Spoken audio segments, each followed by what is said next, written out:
1963년 겨울 방앗간 거실. 빚쟁이들과 만석이 다투고 있다. 이 집과 방앗간을 압류합니다. 안 돼! 이건 내 평생의 재산이야! 소란스러운 분위기. 서류가 펼쳐진다. 지금이에요.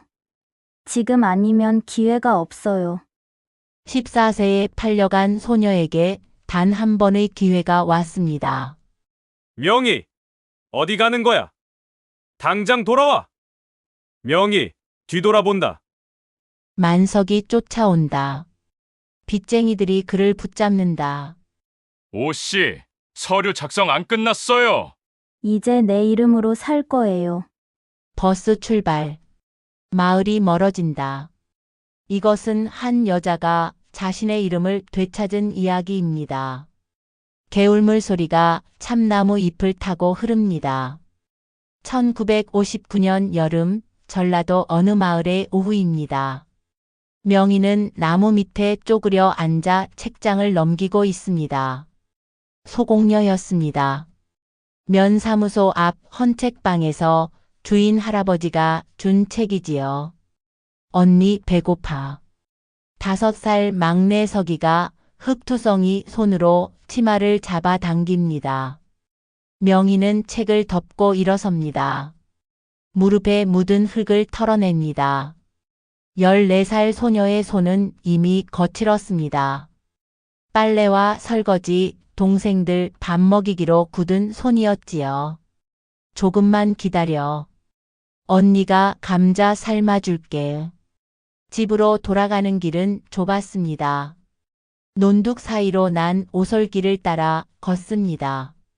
저 멀리 초가집 굴뚝에서 연기가 피어오르지 않습니다. 어머니는 아직 일터에서 돌아오지 않은 것입니다. 명희는 8남매 중 장녀였습니다. 아래로 동생이 7명 더 있었지요. 아버지는 지주의 땅을 빌려 농사짓는 소장농이었습니다. 해마다 빚이 늘었습니다. 쌀 한 가마를 수확하면 절반은 지주에게, 나머지 절반은 빚쟁이에게 갔습니다. 초등학교를 졸업하던 날, 명희는 담임 선생님께 말했습니다. 선생님, 저도 선생님처럼 되고 싶어요. 선생님은 명희의 머리를 쓰다듬었습니다. 눈빛이 슬펐습니다. 명희야, 공부 잘하는구나. 중학교에 가거라. 하지만 아버지는 고개를 저었습니다. 여자가 무슨 중학교냐.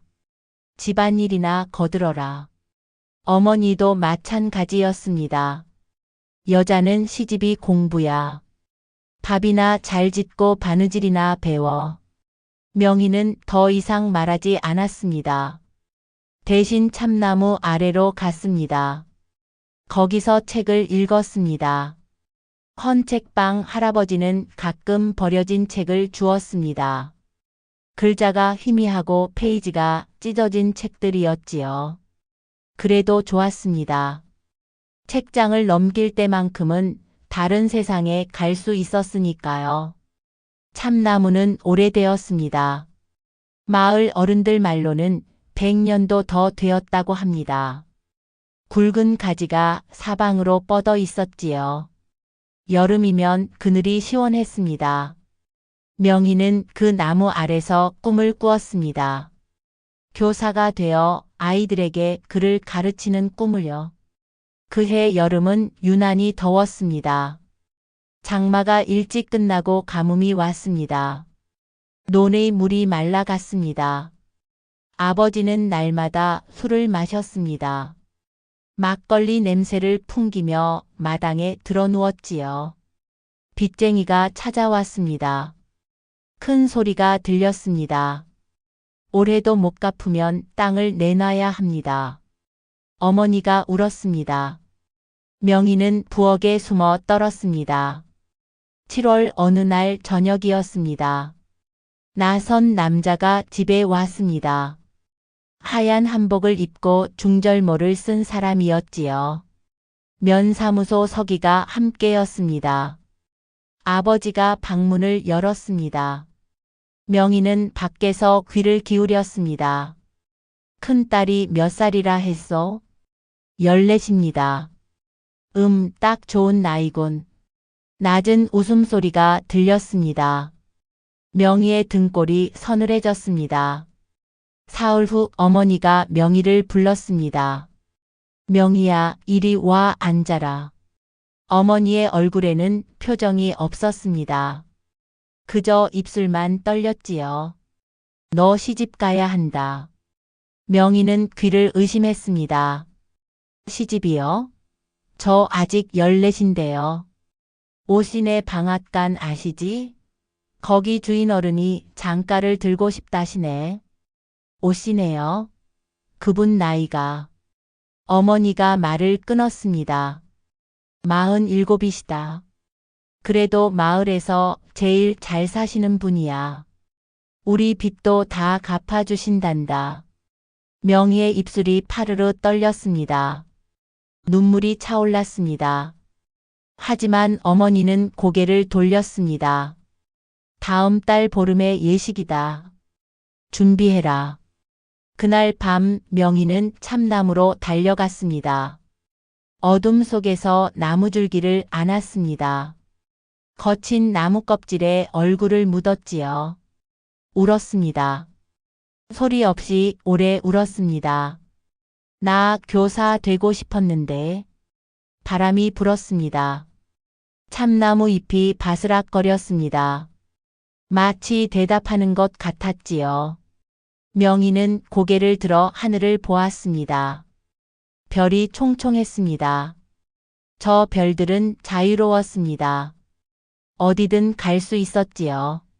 하지만 명희는 아니었습니다. 명희는 이 땅에 묶여 있었습니다. 여자라는 이름으로, 장녀라는 짐으로, 가난이라는 굴레로 묶여 있었습니다. 명희야. 멀리서 어머니의 목소리가 들렸습니다. 명희는 일어섰습니다. 치마에 묻은 흙을 털었습니다. 뒤돌아 참나무를 바라봤습니다. 어둠 속에서도 나무는 우뚝 서 있었습니다. 다시 올게. 명희는 속삭였습니다. 그리고 집으로 걸어갔습니다. 발걸음이 무거웠습니다. 하지만 멈출 수는 없었지요. 멈추면 동생들이 굶었습니다. 멈추면 가족이 무너졌습니다. 그렇게 명희의 여름은 끝나가고 있었습니다. 예배당은 허름했습니다. 페인트가 벗겨진 벽에 나무 십자가가 걸려 있었지요. 8평 남짓한 공간에 사람들이 빼곡히 앉아 있었습니다. 명희는 하얀 치마 저고리를 입고 앞에 섰습니다. 옆에는 오만석이 서 있었습니다. 만석의 얼굴에는 주름이 깊었습니다. 손등에는 검버섯이 박혀 있었지요. 명희의 아버지보다 나이가 많았습니다. 아버지는 뒷자리에 앉아 담배를 피웠습니다. 어머니는 고개를 숙이고 있었습니다. 이제 두 사람은 부부가 되었습니다. 목사의 말이 끝나자 박수 소리가 났습니다. 드문드문 힘없는 박수였습니다. 명희는 손을 모았습니다. 손가락 끝이 차가웠지요. 아가씨 아니 마님, 이제 집으로 가시지요. 만석이 말했습니다. 목소리는 부드러웠습니다. 하지만 눈빛은 달랐지요. 무언가를 소유한 사람의 눈빛이었습니다. 방앗간은 마을 어귀에 있었습니다. 2층 기와집이었습니다. 마당에는 물레방아가 돌고 있었지요. 콸콸 물소리가 시끄러웠습니다. 명희는 대문을 들어섰습니다. 여기가 내 집이다. 익숙해져라. 만석은 안으로 들어갔습니다. 명희는 마당에 섰습니다. 하늘을 올려다봤습니다. 구름 한 점 없이 맑았지요. 하지만 답답했습니다. 숨이 막혔습니다. 마님, 제가 안내해 드리겠습니다. 젊은 여자가 다가왔습니다. 숨을 안팎으로 보였지요. 미라였습니다. 이 집에서 일하는 하녀였습니다. 부엌은 이쪽이고요. 마님 방은 저쪽입니다. 미라는 친절했습니다. 하지만 목소리가 작았습니다. 누군가 듣고 있는 것처럼 조심스러웠지요. 첫날 밤이었습니다. 명희는 방에 홀로 앉아 있었습니다. 문이 열렸습니다. 만석이 들어왔습니다. 술 냄새가 났습니다. 이리 와. 명희는 움직이지 못했습니다. 만석이 다가왔습니다. 손을 뻗었지요. 명희는 뒤로 물러섰습니다. 왜 그러나? 부부가 아닌가? 저는 여자는 복종해야 하는 거야. 그게 도리지. 그날 밤 일어난 일을 명희는 기억하고 싶지 않았습니다. 기억하려 해도 흐릿했지요. 마치 다른 사람의 일처럼 느껴졌습니다. 다음 날 아침 명희는 이불 속에서 웅크리고 있었습니다. 몸이 아팠습니다. 마음은 더 아팠지요. 미라가 아침상을 들고 왔습니다. 마님, 괜찮으세요? 명희는 고개를 끄덕였습니다. 거짓말이었습니다. 날이 갈수록 방앗간은 감옥이 되어갔습니다. 만석은 명희의 외출을 금지했습니다. 집안일이나 해. 밖에 나갈 일이 뭐 있나. 편지를 쓰면 검열했습니다. 봉투를 뜯어보고 내용을 확인했지요. 누구한테 쓰는 거야? 친정에? 쓸데없는 소리 하지 마. 미라는 명희를 지켜봤습니다. 만석의 지시였습니다. 마님이 어디 가시는지, 누구를 만나는지 알려줘. 명희는 알고 있었습니다. 미라가 자신을 감시한다는 것을요. 하지만 미라도 어쩔 수 없었겠지요. 그녀 역시 이 집에 묶여 있었으니까요. 석 달이 지났습니다. 명희는 배가 아팠습니다. 입덧이 났습니다. 만석이 의사를 불렀습니다. 축하합니다. 임신하셨습니다. 의사가 웃으며 말했습니다. 만석도 웃었습니다. 그래, 아들이겠지. 내 대를 이을 아들 말이야. 명희는 웃지 못했습니다. 기쁘지 않았습니다. 두려웠습니다.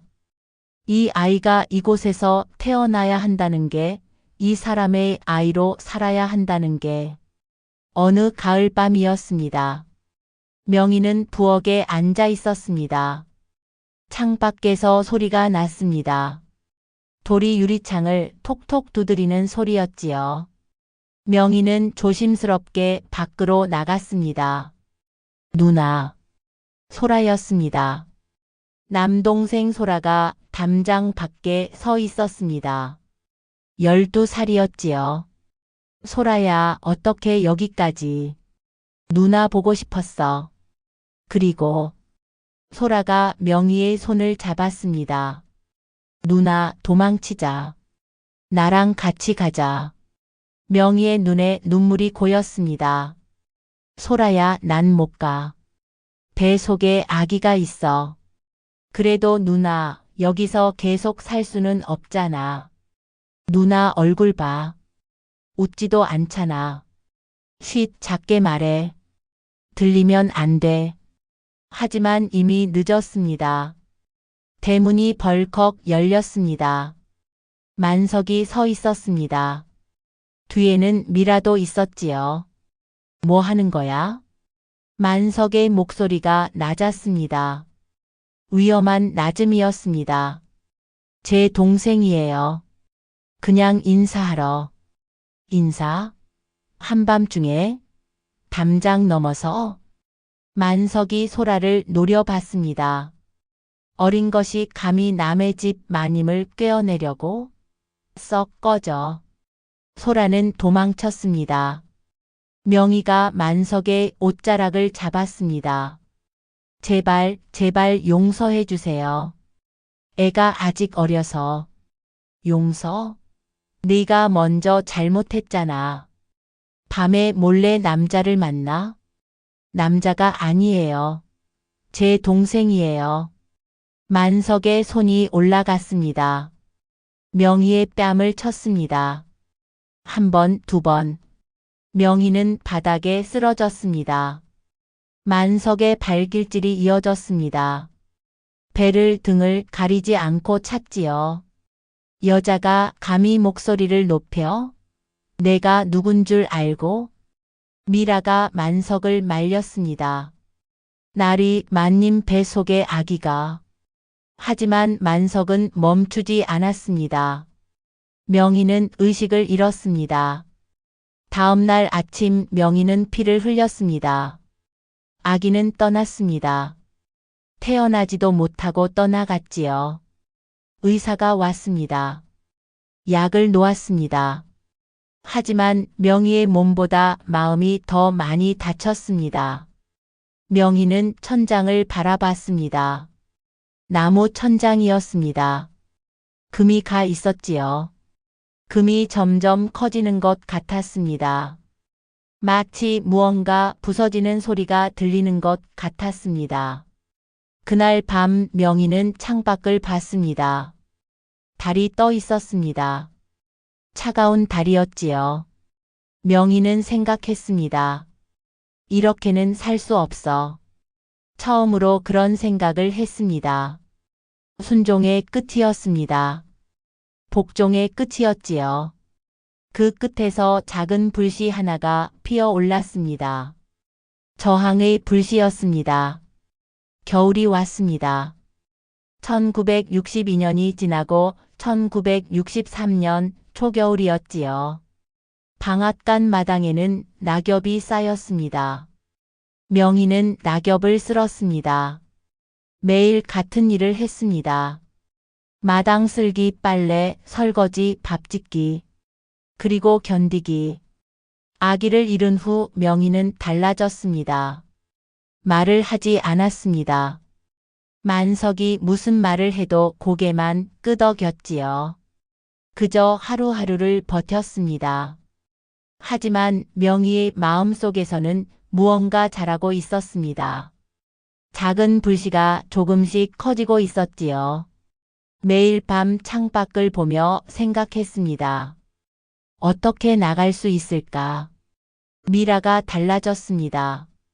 예전처럼 명희를 감시하지 않았습니다. 대신 조용히 곁에 있었지요. 가끔 명희의 손을 잡았습니다.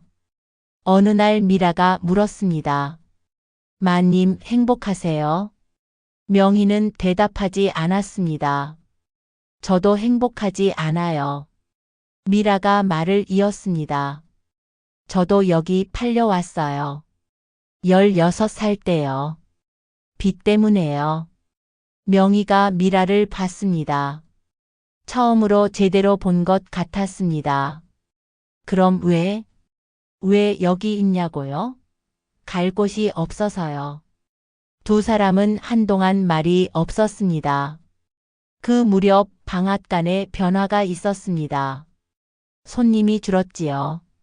만석은 날마다 술을 더 많이 마셨습니다. 장부를 보며 혼자 중얼거렸습니다. 이래서는 안 되는데. 12월 어느 날이었습니다. 낯선 남자들이 방앗간에 왔습니다. 3명이었지요. 양복을 입고 서류 가방을 들고 있었습니다. 오만석 씨 계십니까? 만석이 나왔습니다. 얼굴이 굳었지요. 무슨 일이요? 빚을 갚으시죠. 약속한 날짜가 지났습니다. 조금만 더 기다려 주시오. 다음 달에는, 다음 달도 그 다음 달도 못 갚으실 겁니다. 우리도 알아봤어요. 남자들이 안으로 들어왔습니다. 집 안을 둘러봤지요. 이 집과 방앗간을 압류합니다. 여기 서류 있습니다. 만석이 소리쳤습니다. 안 돼. 이건 내 평생의 재산이야. 그럼 진작 갚으셨어야죠. 명희는 부엌에 숨어 있었습니다. 미라도 함께였지요. 두 사람은 서로를 봤습니다. 마님, 미라가 속삭였습니다. 지금이에요. 지금 아니면 기회가 없어요. 미라가 치맛자락에서 신문 조각을 꺼냈습니다. 서울 전화교환원 모집, 숙소 제공, 무경험자 환영. 어제 장에서 주웠어요. 같이 가요. 명희는 신문을 봤습니다. 손이 떨렸지요. 희망이 보였습니다. 하지만 저 사람들 때문에 혼란스러워요. 지금 나가도 아무도 몰라요. 명희는 결심했습니다. 지금이었습니다. 지금 아니면 영영 기회가 없을지도 몰랐지요. 가요. 두 사람은 조용히 움직였습니다. 미라가 먼저 뒤쪽으로 갔습니다. 보따리를 들었지요. 며칠 전부터 미리 준비해둔 것이었습니다. 명희는 만석의 방으로 갔습니다. 장롱을 열었지요. 돈괴짝이 있었습니다. 손이 떨렸습니다. 하지만 꺼냈습니다. 많지는 않았지요. 하지만 서울까지 가기엔 충분했습니다. 거실에서는 여전히 소란스러웠습니다. 이건 내 거야. 손대지 마. 만석이 외쳤습니다. 법적으로 우리 겁니다. 저항하시면 경찰을 부르겠습니다. 명희는 부엌으로 돌아왔습니다. 미라가 기다리고 있었지요. 편지 쓰셨어요? 응. 명희는 짧은 편지를 탁자 위에 놓았습니다. 나는 당신의 재산이 아닙니다. 내 이름으로 살겠습니다.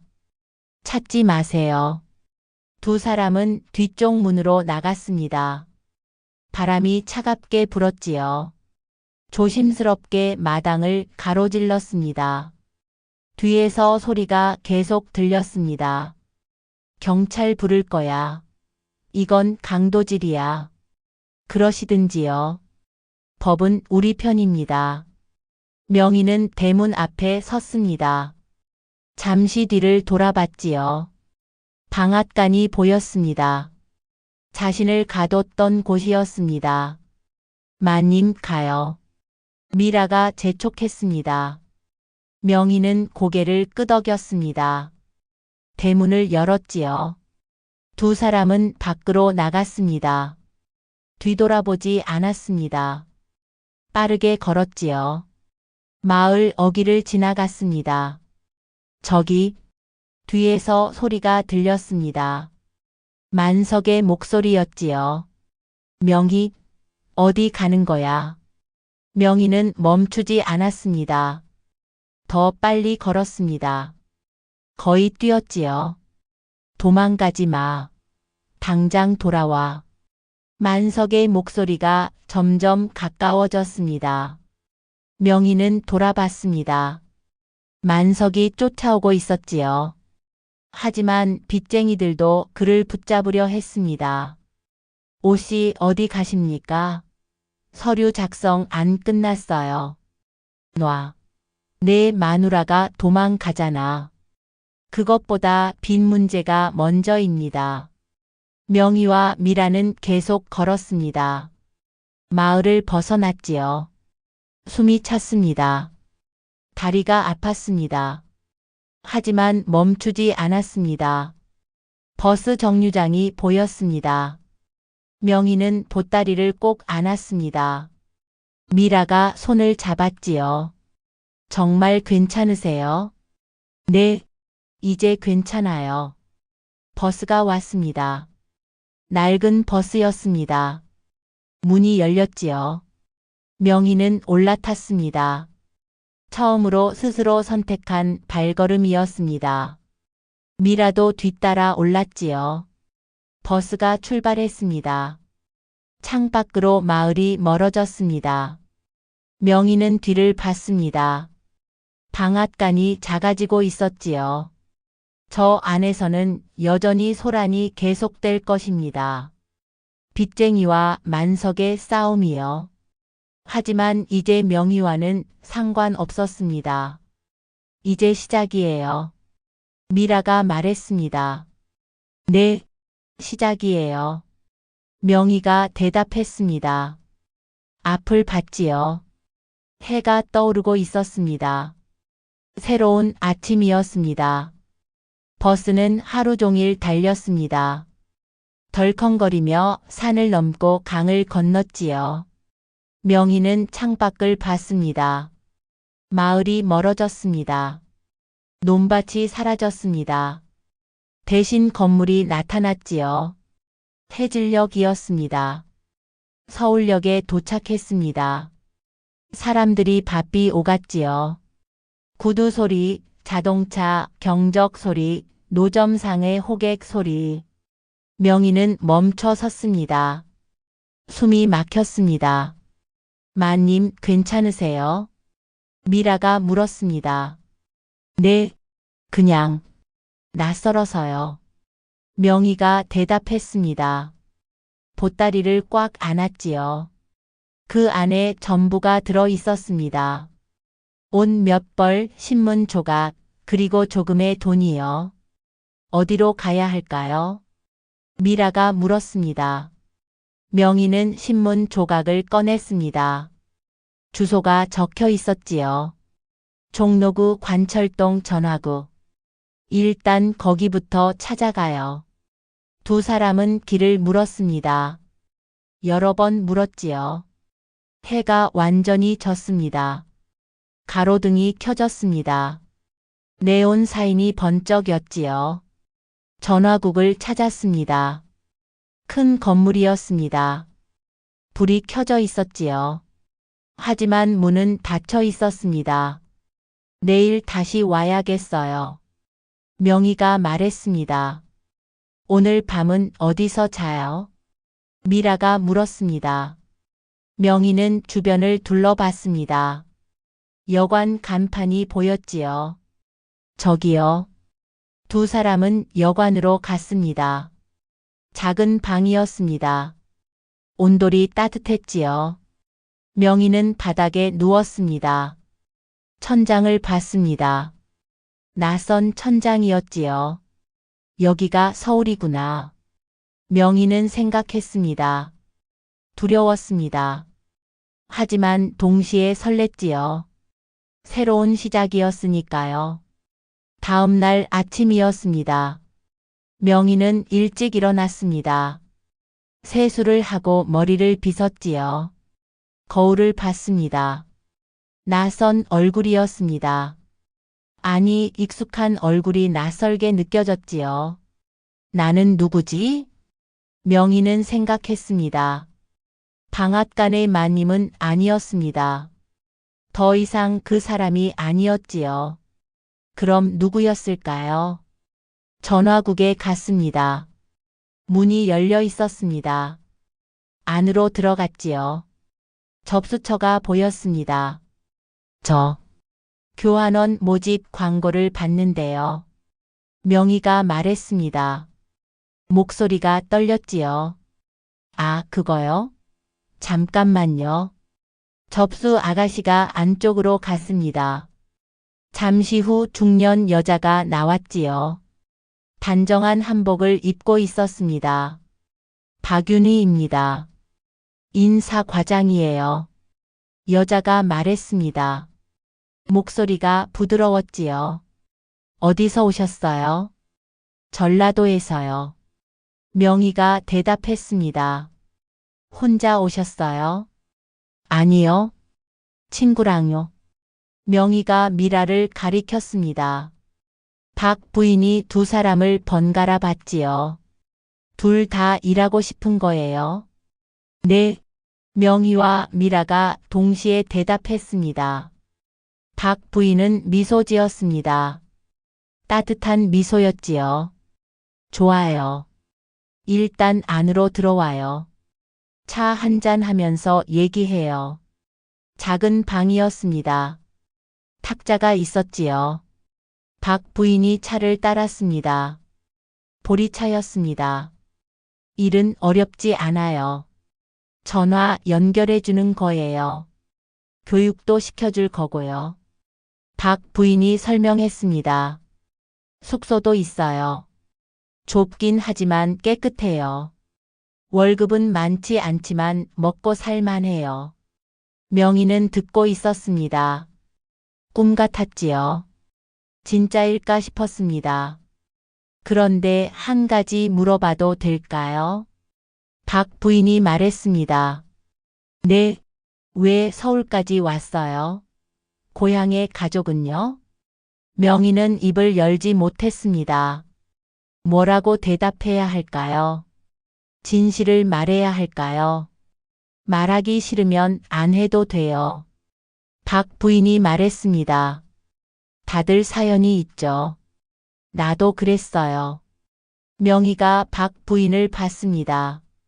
박 부인의 눈빛이 따뜻했지요. 이해하는 눈빛이었습니다. 저도 도망쳐 왔어요. 명희가 속삭였습니다. 못 견디겠어서요. 박 부인은 고개를 끄덕였습니다. 그럴 줄 알았어요. 너희 눈빛을 보니까. 박 부인이 차를 한 모금 마셨습니다. 여기서 일하는 여자들 중에 반은 그래요. 뭔가로부터 도망쳐 온 사람들이에요. 나도 그랬고요. 명희는 놀랐습니다. 이렇게 당당하고 멋진 사람도 그랬다니요. 중요한 건 지금부터예요. 박 부인이 말했습니다. 과거는 과거예요. 여기서는 새로 시작할 수 있어요. 자기 이름으로요. 자기 이름으로. 그 말이 명희의 가슴을 울렸습니다. 감사합니다. 명희가 말했습니다. 눈물이 났지요. 참았습니다. 하지만 흘렀습니다. 울지 마요. 이제 괜찮을 거예요. 박 부인이 명희의 손을 잡았습니다. 천천히 하나씩 해나가면 돼요. 일주일 후였습니다. 명희는 전화 교환원이 되었습니다. 처음에는 서툴렀지요. 전화선을 잘못 연결했습니다. 고객이 화를 냈습니다. 명희는 당황했지요. 죄송합니다. 다시 연결해 드릴게요. 명희가 말했습니다. 손이 떨렸습니다. 하지만 다시 했지요. 이번에는 성공했습니다. 잘했어요. 옆자리 선배가 말했습니다. 처음엔 다 그래요. 괜찮아요. 명희는 웃었습니다. 오랜만에 웃은 것 같았지요. 한 달이 지났습니다. 명희는 익숙해졌습니다. 전화벨 소리가 좋았지요.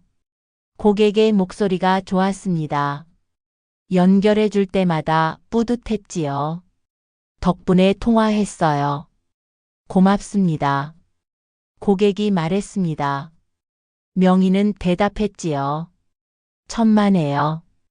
좋은 하루 보내세요. 작은 일이었습니다. 하지만 의미가 있었지요. 누군가를 돕는 일이었으니까요. 어느 날 박 부인이 명희를 불렀습니다. 명희 씨 승진 축하해요. 네? 다음 달부터 팀장이에요. 새로 들어오는 애들 가르쳐줘요. 명희는 믿을 수 없었습니다. 팀장이라니요? 자신이요? 저 같은 사람이요? 당신 같은 사람이요? 박 부인이 웃었습니다. 성실하고 친절한 사람이요. 명희는 감사했습니다. 이 모든 게요. 그날 밤 명희는 편지를 썼습니다. 친정 어머니에게요. 오랜만에 편지였지요. 어머니, 저 명희예요. 잘 지내고 있어요. 걱정하지 마세요. 서울에서 일하고 있어요. 제 이름으로 살고 있어요. 편지를 접었습니다. 봉투에 넣었지요. 주소를 썼습니다. 우체통에 넣었습니다. 이제 시작이야. 명희는 생각했습니다. 하늘을 봤지요. 별이 빛나고 있었습니다. 자유로운 별들이요. 명희도 이제 자유로웠습니다. 완전히는 아니었지만 조금씩 되어 가고 있었지요. 그것으로 충분했습니다. 아침 햇살이 창문으로 들어옵니다. 2023년 봄, 경기도 외곽의 작은 집입니다. 명희는 천천히 일어납니다. 몸이 예전 같지 않지요. 관절이 뻐근합니다. 하지만 괜찮습니다. 살아있으니까요. 거울을 봅니다. 하얀 머리, 주름진 얼굴. 78세입니다. 오래 살았지요. 명희는 웃습니다. 이 나이까지 살 줄 몰랐습니다. 그때 방앗간에서 도망칠 때는요. 정원으로 나갑니다. 작은 정원입니다. 토마토, 상추, 고추가 자라고 있지요. 명희는 매일 물을 줍니다. 잡초를 뽑습니다. 흙을 만집니다. 흙에 감촉이 좋습니다. 할머니 일어나셨어요? 뒤에서 목소리가 들립니다. 수진입니다. 명희가 돌봐온 아이지요. 친손녀는 아닙니다. 하지만 손녀나 마찬가지였습니다. 응. 일찍 일어났어. 명희가 대답합니다. 커피 끓였어요. 들어와서 드세요. 고맙구나. 부엌에 앉습니다. 수진이 커피를 따라줍니다. 향이 좋지요. 명희는 한 모금 마십니다. 따뜻합니다. 텔레비전을 켭니다. 아침 뉴스가 나옵니다. 앵커가 말하고 있지요. 아동 청소년 강제혼인 처벌법이 오늘부터 시행됩니다. 18세 미만 미성년자를 혼인시킨 경우 최대 5년의 징역형에 처하게 됩니다. 명희의 손이 멈춥니다. 커피잔을 내려놓지요. 화면을 봅니다. 눈시울이 뜨거워집니다. 할머니, 왜 그러세요? 우세요? 수진이 물어봅니다. 아니야. 괜찮아. 명희가 말합니다. 하지만 눈물이 흐릅니다. 닦지 않습니다. 그냥 흐르게 둡니다. 할머니, 무슨 일 있으세요? 수진이 걱정스럽게 물어봅니다. 명희는 수진을 봅니다. 23살입니다. 대학을 졸업했지요. 사회복지사가 되려고 합니다. 기쁜 눈물이야. 명희가 말합니다. 이제 나 같은 사람은 안 생기겠구나 싶어서. 할머니 같은 사람이요? 명희는 고개를 끄덕입니다.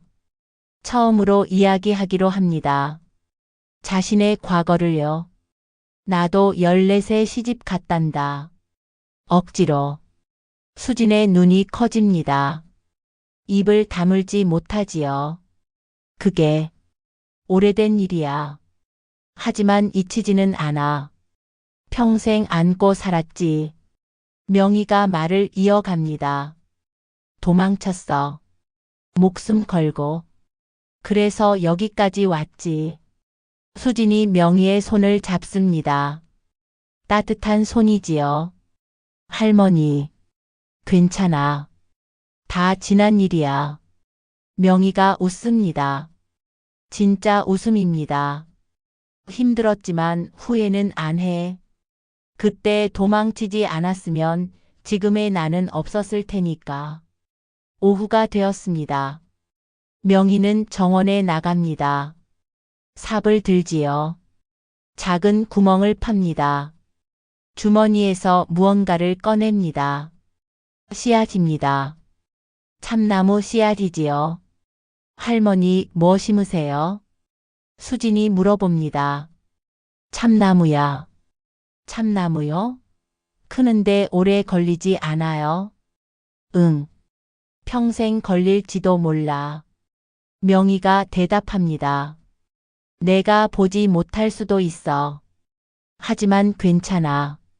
씨앗을 구멍에 넣습니다. 흙을 덮지요. 물을 줍니다. 이 나무는 누군가 볼 거야. 너나 너의 아이들이. 명희가 말합니다. 나는 못 봐도 괜찮아. 심었다는 게 중요하니까. 수진이 옆에 쪼그려 앉습니다. 흙을 만집니다. 할머니, 저도 도울게요. 고맙구나. 두 사람은 함께 흙을 다집니다. 조심스럽게, 정성스럽게요. 저녁이었습니다. 명희는 오랜만에 편지를 꺼냅니다.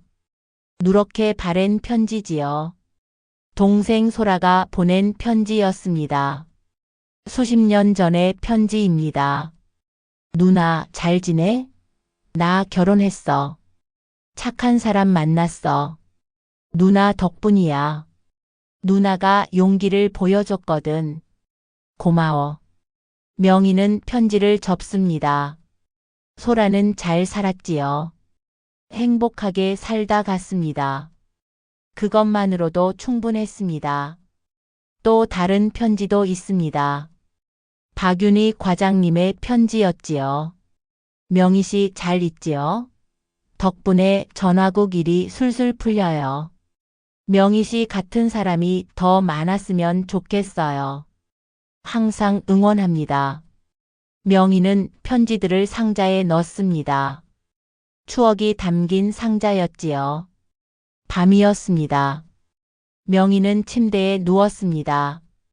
천장을 봅니다. 조용합니다. 평화롭지요. 나는 괜찮은 삶을 살았어. 명희는 생각합니다. 완벽하지는 않았습니다. 힘들었지요. 하지만 자신의 삶이었습니다. 누가 정해준 삶이 아니었습니다. 방앗간을 떠난 후 명희는 열심히 살았습니다. 전화 교환원으로 일했지요. 승진했습니다. 팀장이 되었습니다. 후배들을 가르쳤습니다. 은퇴한 후에는 자원봉사를 했습니다. 여성 쉼터에서요. 도망쳐 온 여자들을 도왔지요. 명희처럼 도망쳐 온 사람들이었습니다. 괜찮아질 거예요. 명희는 그들에게 말했습니다. 시간이 걸리지만 괜찮아질 거예요. 나처럼요. 그들은 명희를 보며 희망을 가졌습니다. 명희가 살아있는 증거였으니까요. 살아남을 수 있다는 증거였지요. 다음 날 아침입니다. 명희는 정원에 나갑니다. 어제 심은 곳을 봅니다. 아직 아무것도 보이지 않습니다. 당연하지요. 씨앗이 싹 트려면 시간이 걸립니다. 하지만 명희는 압니다. 흙 속에서 무언가 일어나고 있다는 것을요. 씨앗이 깨어나고 있다는 것을. 곧 싹이 날 것입니다. 천천히 조금씩요. 할머니, 오늘 날씨 좋네요. 수진이 밖으로 나옵니다. 응, 좋구나. 명희가 대답합니다. 하늘을 봅니다. 파란 하늘이지요. 구름이 흘러갑니다. 수진아, 네 할머니. 너는 행복하니? 수진이 웃습니다. 네, 행복해요. 할머니 덕분에요. 내 덕분? 할머니가 저를 거두셔서요. 가르쳐 주셔서요. 명희는 고개를 저었습니다. 아니야. 내 덕분이야. 내가 여기 있어줘서 내가 외롭지 않았어. 두 사람은 웃었습니다. 정원의 웃음소리가 퍼졌지요. 명희는 생각합니다. 자신의 삶이 헛되지 않았다고요. 누군가에게 도움이 되었다고요. 그것만으로도 의미가 있었습니다. 불길 아래에서도 씨앗은 남았구나. 명희는 속으로 말합니다. 자신이 그 씨앗이었습니다. 타오르는 방앗간에서 살아남은 씨앗이었지요. 그리고 지금 새로운 씨앗을 심었습니다. 참나무 씨앗을요. 언젠가 그 나무가 자랄 것입니다. 크고 튼튼하게요. 그늘을 만들어 줄 것입니다. 명희가 어렸을 때 쉬던 그 참나무처럼요. 명희는 평화롭습니다. 진짜 평화입니다. 오랜 시간이 걸렸지만 드디어 찾았습니다. 자유를, 평화를, 그리고 자신을요. 안녕하세요. 아름다운 극장입니다. 오늘 이야기는 어떠셨나요? 구독과 좋아요는 항상 영상을 만드는 데 힘이 됩니다. 감사합니다.